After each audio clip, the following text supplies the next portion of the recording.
سر پاکستان تو قیام سے لے کے اب تک ایک ہاسٹائل انوائرمنٹ کا شکار رہا ہے، اور ہم نے اپنے ایسٹرن بارڈر پہ اپنے دشمن کے ساتھ 3 جنگیں لڑی ہیں،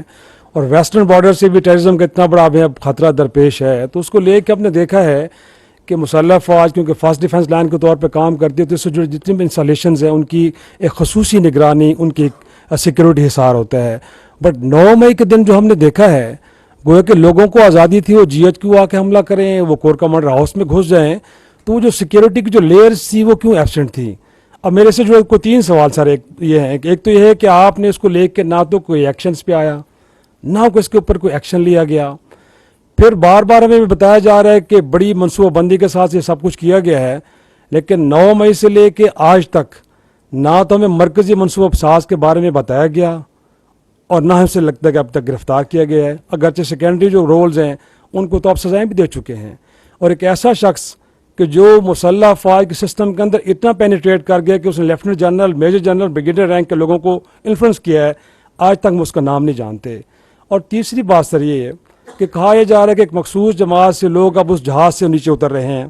ایک پریس کانفرنس کرتے ہیں، اس کے بعد وہ گھر چلے جاتے ہیں، اور کہا یہ جا رہا ہے کہ ایسے لوگوں کے لیے کوئی سزائیں نہیں، اگر وہ ملوث بھی ہیں 9 مئی کے واقعے میں تو ان کو آزاد چھوڑ دیا جائے گا۔ تو سر اس کو لے کے ایک تاثر بن رہا ہے کہ شاید یہ پھر بائی ڈیزائن سب کچھ ہوا ہے، یہ اتنا کوئی بنیادی طور پہ حقیقی نہیں تھا جو کچھ ہوا ہے 9 مئی کو۔ آپ نے 9 مئی کا جو واقعہ ہے وہ ایک آئسولیشن میں نہیں ہوا، اچانک نہیں ہوا۔ جب ہم یہ کہتے ہیں اس کی منصوبہ بندی تھی، اس کے پیچھے ایک سوچ تھی، ایک مقصد تھا، تو اسے ویکیوم میں نہیں آپ دیکھ سکتے۔ 9 مئی کے واقعے کا مقصد یہ تھا کہ فوجی تنصیبات کے اوپر لوگوں کو بھیجا جائے، حملہ کرایا جائے، اور فوج کو اشتعال دلا کر فوج سے رد عمل لیا جائے، فوری رد عمل لیا جائے۔ کیونکہ اس سے پہلے کئی مہینوں سے لوگوں کی ذہن سازی کی جا رہی تھی، فوجی قیادت کے خلاف، فوج کے خلاف، ان کو بھڑکایا جا رہا تھا، اس کے خلاف ان میں نفرت ڈالی جا رہی تھی۔ تو جب وہ فوری رد عمل آنا تھا تو اس سے جو اپنے مذموم سیاسی مقاصد تھے اس کو انہوں نے مزید آگے لے کے چلنا تھا۔ تو یہ simply putting that was the objective of 9 مئی۔ اور اس کو کرنے کے لیے انہوں نے کچھ جگہوں پر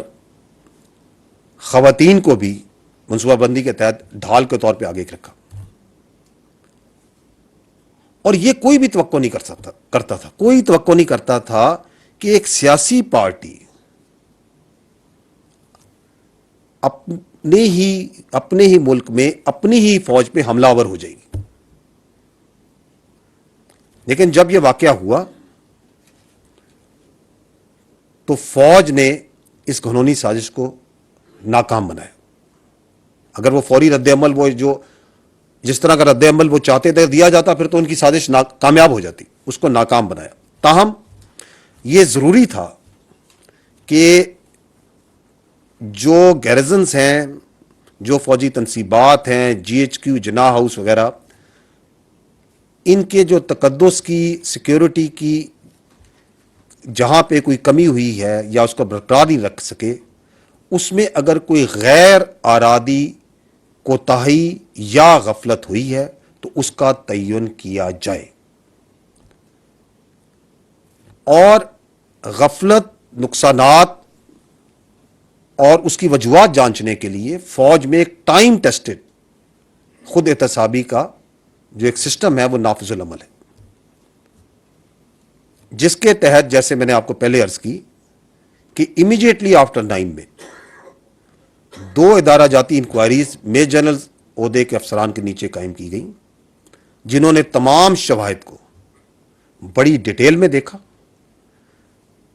اور بڑی شفافیت سے اس مسئلے کو مکمل کیا اور اپنی سفارشات مرتب کی۔ وہ جو آپ ایکشن کی بات کریں، ایکشن نہیں لیا گیا، وہ ایکشن تو میں نے آپ کو بتایا، جس میں میں نے آپ کو یہ بتایا کہ جتنا بڑا عہدہ اتنی بڑی ذمہ داری۔ یہ آپ نے جو ایک درمیان میں بات کی کہ آپ نے بات کی جھکاؤ کی طرف بات کی، I would like to put this to rest because this is part of that fake propaganda کیونکہ حقیقت نہیں جھٹلائی جا سکتی. حقیقت کیا ہے؟ حقیقت یہ ہے کہ اس پاک فوج کا ہر افسر اور ہر جوان، چاہے وہ کسی بھی علاقے کا ہو، کوئی زبان بولتا ہو، کسی فرقے کسی مذہب سے تعلق رکھتا ہو، اس کی کوئی بھی سیاسی وابستگی ہو، اس کی اولین اور آخری ترجیح ریاست پاکستان اور افواج پاکستان ہیں. His first and last priority is state of Pakistan and the armed forces of Pakistan, period. اس میں کسی کو کوئی ابہام نہیں ہونا چاہیے. اور یہی وہ جذبہ ہے جس کی وجہ سے ہمارا جوان اپنی جان کا نذرانہ آئے روز آپ کی سلامتی اور امن کے لیے دیتا ہے. ہاں البتہ جھوٹ پر مبنی کوئی بھی بیانیہ بنا کر عوام کی آنکھوں میں دھول ڈالی جا سکتی ہے. تاہم 9 مئی کے واقعے کے بعد ہمیں یہ دیکھ کر اطمینان ہونا چاہیے کہ لوگ اس جھوٹے بیانیے کو پہچان رہے ہیں، وہ جانچ رہے ہیں کہ کیا سچ ہے اور کیا جھوٹ ہے.